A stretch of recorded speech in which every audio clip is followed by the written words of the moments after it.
Hello tout le monde et bienvenue pour une nouvelle vidéo sur The Division.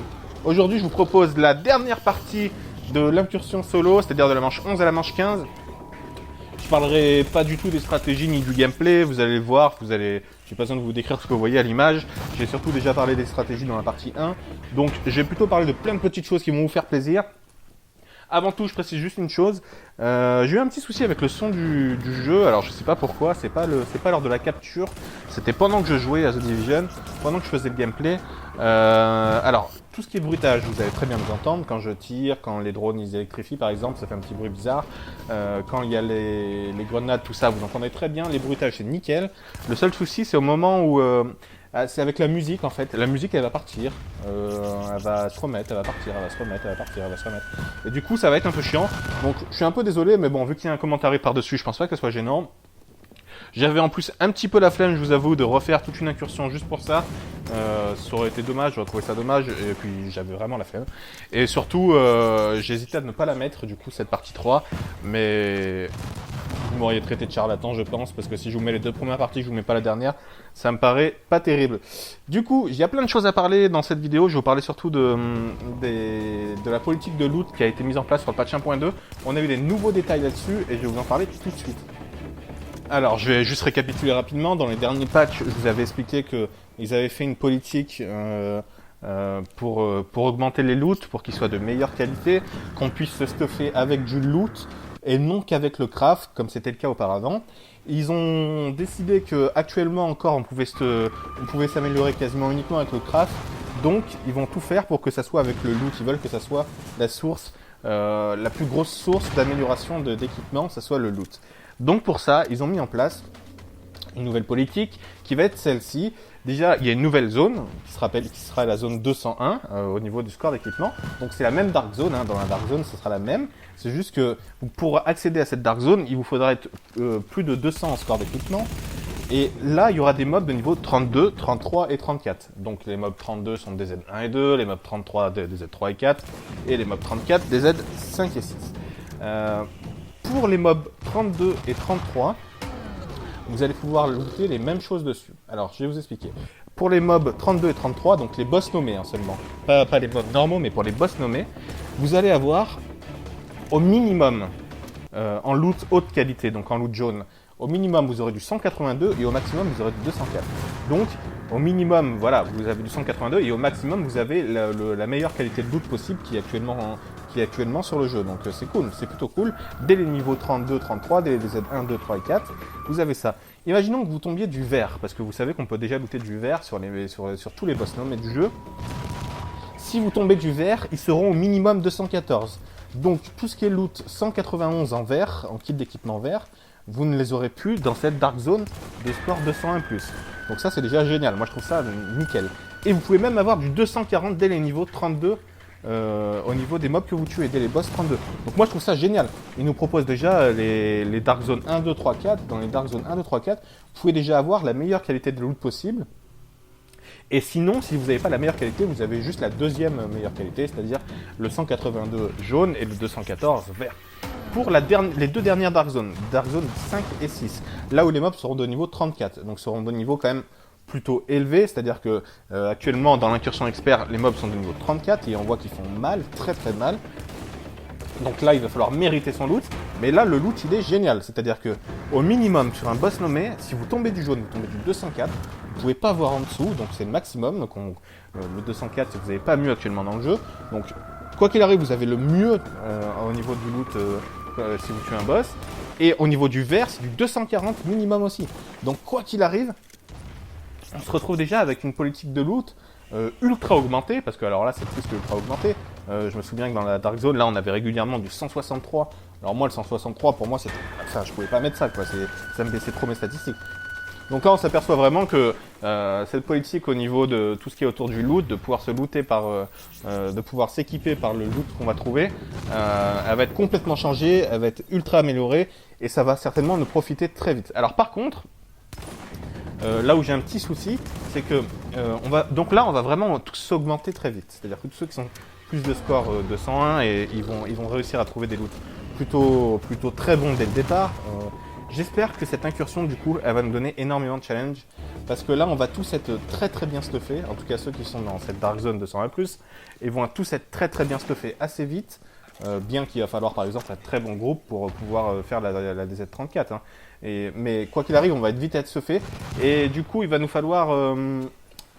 j'espère qu'ils vont nous mettre du challenge sur le jeu. Sinon, la durée de vie, en attendant l'autre DLC, elle va être très raccourci et du fait que voilà, on va s'améliorer trop vite peut-être pour les difficultés qu'il y a sur le jeu. Au niveau du loot toujours, on se retrouve avec les largages de ravitaillement aussi énormément améliorés.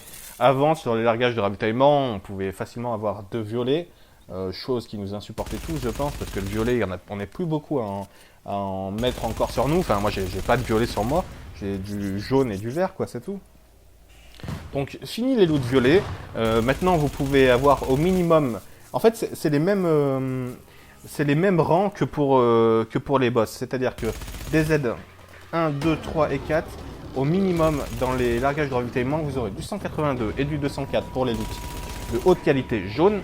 Et vous aurez du 214 et du 240 pour les loots verts, si vous avez la chance d'avoir du loot vert dans les largages de ravitaillement. Pour les 2 dernières zones, la DZ 5 et 6, dans les largages de ravitaillement, vous aurez minimum du 204 jaune, donc ça c'est génial, et du 240 vert si vous avez la chance de tomber sur du vert. Donc tout ça c'est très positif, une grosse amélioration autour du loot. Je sais que je suis très redondant là-dessus, mais voilà, moi je trouve ça excellent. Ensuite, il y a d'autres choses à vous dire. Donc actuellement, je peux vous parler aussi d'autres choses qui sont les kits d'équipement. Les kits d'équipement, on a eu connaissance donc des bonus et de leurs talents qu'ils allaient avoir. Donc je vous rappelle les kits d'équipement. Il y a Foi du chasseur, Marque du prédateur. Il y en a un aussi qui s'appelle Étoile solitaire. Et je crois que le dernier, c'est Mesure définitive. Voilà. Donc c'est des kits d'équipement qui vont augmenter pour certaines catégories d'armes. On avait souvent parlé des bonus. On avait souvent dit que des armes étaient déséquilibrées entre elles, que les mitraillettes et snipers dominaient trop le jeu par rapport aux fusils d'assaut, mitrailleuses légères et même fusils à pompe. Donc là, ils ont fait en sorte que ça soit un peu plus rééquilibré suivant les kits. Je vous donne un exemple tout de suite. Lorsque vous possédez, par exemple, le kit d'équipement Marque du prédateur, si vous avez 3 pièces de cet équipement-là, vous aurez plus 800 points de dégâts de fusil d'assaut. C'est le bonus lorsque vous avez 3 pièces. Et plus 700 points de dégâts de pistolet. Alors, autant les dégâts de pistolet, personnellement, je trouve ça complètement useless, inutile au maximum. Autant les plus 800 de dégâts de fusil d'assaut, si ça vient se rajouter directement au DGT, je trouve ça plutôt pas mal.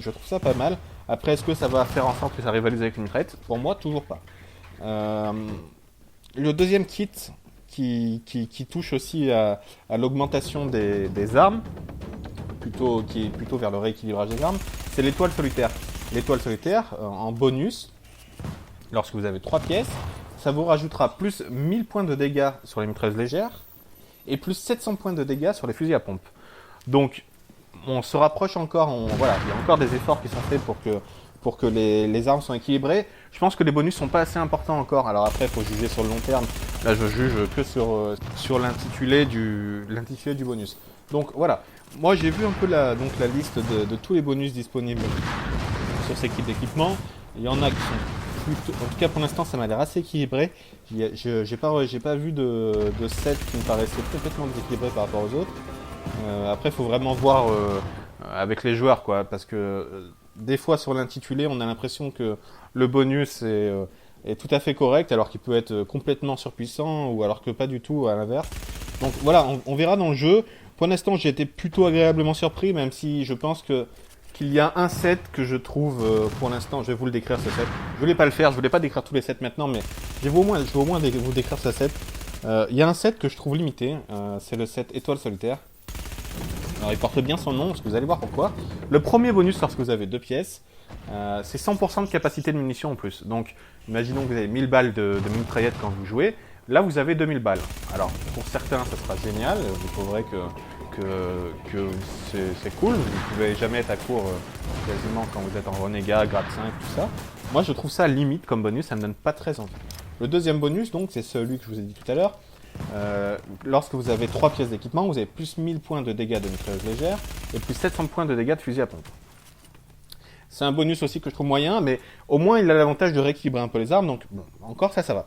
Le dernier, le talent, lorsque vous rangez votre arme, elle recharge toutes ses munitions. Donc, vraiment, là, ils nous ont fait un kit qui s'appelle Le Toit Solitaire. Alors, je trouve qu'il porte très bien son nom, ça c'est clair. Mais ils nous ont fait un kit où 2 des bonus sont liés aux munitions. Et moi, personnellement, quand j'ai envie de jouer, je trouve ça dommage qu'ils nous fassent un kit où 2 des bonus sur les 3 sont des kits de munitions. Je pense que ce sera limite le kit le moins joué, celui-là. Ou alors vraiment juste pour avoir 2 pièces et l'associer à 4 autres pièces, avoir les plus 100% de capacité de munitions. Mais honnêtement, celui-là, il me fait un peu peur. J'ai peur que celui-là, quand on ait une pièce, on soit tous un peu ah merde, fait chier. J'aurais préféré avoir un autre. Mais les 3 autres kits par contre m'intéressent beaucoup plus déjà. Il y a vraiment un kit qui est lié au sniper, qui est plutôt axé sniper avec des pourcentages de dégâts de tir critique dessus. Il y a un kit qui est lié à la grenade, donc ce qui est plutôt étonnant, je trouve ça plutôt sympa. Voilà, qui est tourné autour du déminage, voilà, je crois même qu'il s'appellera démineur en français. Et voilà, déjà qui change un petit peu. Et le dernier kit, il est plus lié, on va dire, aux dégâts, même si c'est pas en rapport aussi direct que Sentinelle ou Cogneur. Je trouve qu'il est quand même lié aux dégâts avec plus de portée, par exemple, et un talent qui est aussi intéressant. Donc voilà, j'ai fait le tour des kits d'équipement. Je peux vous parler rapidement de la prochaine incursion. Alors malheureusement, on n'aura pas le mode expert dès cette semaine, dès mardi. Le mode expert sortira une semaine après, apparemment. Ils n'ont pas dévoilé la raison. Par contre, on sait aussi qu'il y aura un checkpoint. Donc ça, c'est plutôt cool, hein. Ils vont nous faire un checkpoint sur cette incursion. Donc je pense avoir dit à peu près tout ce que je voulais dire sur ce patch, sur ce qui arrive dès mardi. Donc je vous remercie d'avoir regardé, d'avoir écouté la vidéo. Et je vous dis à mardi pour une prochaine vidéo.